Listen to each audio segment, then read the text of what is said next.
Hey, In the Loop fans, Braden here. I am at Disneyland, California Adventure, and gonna give you guys a little look at the new area that is open now.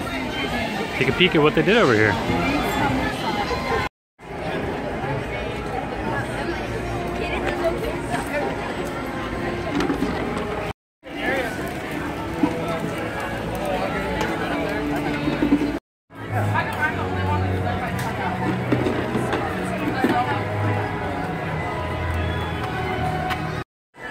Probably one of the biggest changes is the Grizzly Peak airfield, where the old rocket or jet motor used to hang anyway, out here in front of Soarin' over California.